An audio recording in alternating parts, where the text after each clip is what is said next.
So here we have the cage with the keats and some of the leghorns. We will remove the leghorns. So we will start free ranging the Guineas soon, but we will have to cut their wings, trim their wings a bit, and I think we will do it very kind of we'll start letting them out one by one and trying to get them to get back here. Their branch for roosting fell down, so I will fix this as well. But yeah, we'll take out the leghorns. They were just here because they were the same size, so they will be put in with the brown leghorn rooster, I think. Well, one did injure its leg. So when the kids were bringing fresh water yesterday here to the keats or the young guineas, then one of them got out, or a few of them, and then one apparently slightly injured its leg. But I will go into the cage and check their health status, and hopefully the leg will be okay.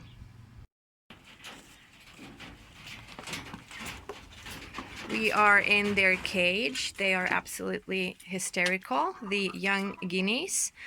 We have to cut their wings so that they won't fly. By accident, one of the kids let them out one day and they flew like way above the house and on the trees and everywhere. So we need to cut their wings, and they are not too pleased about that. So we have one white guinea, and then the rest, the 6 of them, are this normal pearl color.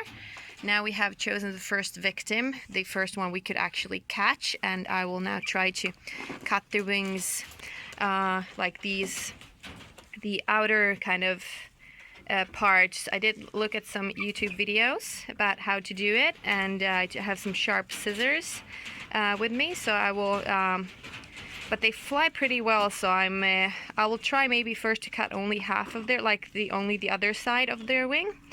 And if I see that they still fly really well, I will also cut on the other side. So here we got to cut the wing of the first victim. I know it doesn't look pretty, but it doesn't hurt them at all.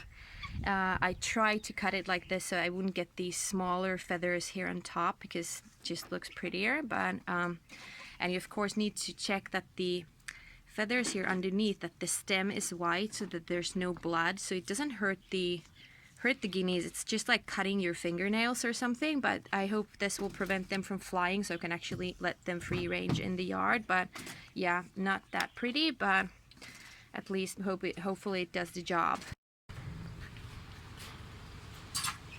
Here we have a white one. You can still see the kind of the pearls on the feathers. It's really cool. Just absolutely wonderful.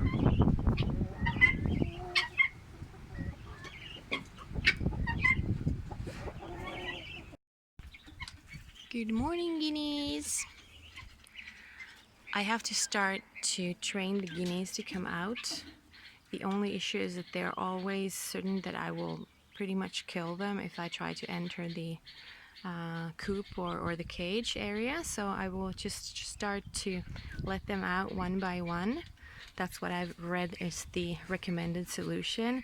Now they probably dislike me even more because I cut their wings a few days ago. Like I cut one wing from all of them, like on the other side, so that they would not be balanced enough to fly. Oh, here I have my helper again. He always wants to be involved in everything. Oh, he's camera shy. So yeah, but now at least they kind of came closer. Maybe they realized that I will bring them food, because we took out their permanent feeder and we've been giving them food like in the morning and in the evening. So now I got their feed, the guineas feed. But now I'll try to give them this food and then let one chosen one get outside to free range for today, and I really hope that they won't fly away.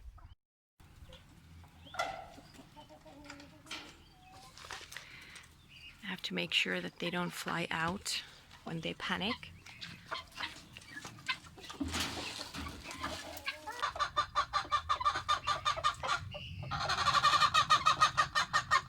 One of the Fayumis is going to lay there in the other cage. We have have one guinea. You could maybe see him there in the background. He's down there in the middle. He escaped one day and flew on top of the house, and apparently injured his leg when he flew down. His leg is totally bent at the knee. I don't see there's anything that I could really do with it. Yeah, so I didn't want to start pulling the leg, and he seems to be doing fine. He's like, he or she is hopping on one leg, and you know, otherwise seems fine. He's a bit clumsier, of course, but and we didn't actually cut that particular guinea's wings at all. So because he is not the best use of his legs, we kept the wings intact. So theoretically, that guinea could fly away. I finally just had to go inside and catch one because I couldn't get any of them to come out while I was waiting here. But it doesn't seem that he will want to escape really far, because he just wants to get back in with his friends. So I will leave like a bowl of water here outside in the shade for this guinea, and hopefully it works out.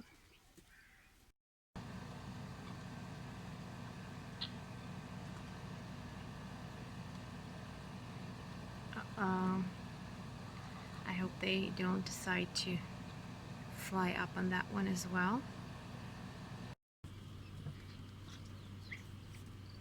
Even the guineas are hot. They pretty much stay here in the shade between the two coops, or go around the coops, because we still have a few of them here inside.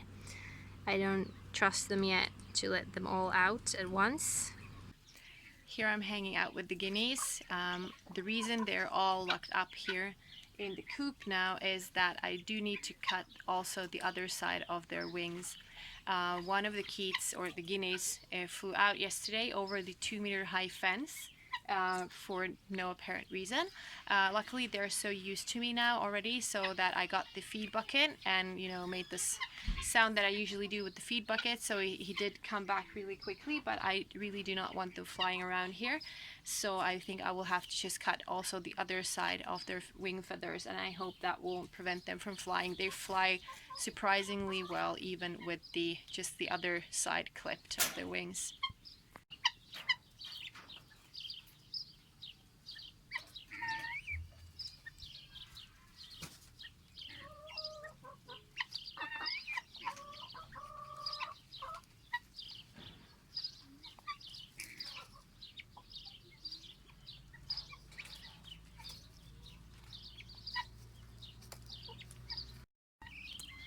In the background you can also see one of the Fayumi hens. And of course we're trying to cook in the solar oven on the one day it's not that sunny. It hasn't been cloudy here for most of the summer at all, and now it's like cloudy and sunny, so it doesn't heat up as well, but hopefully it will be ready before Shabbat this evening.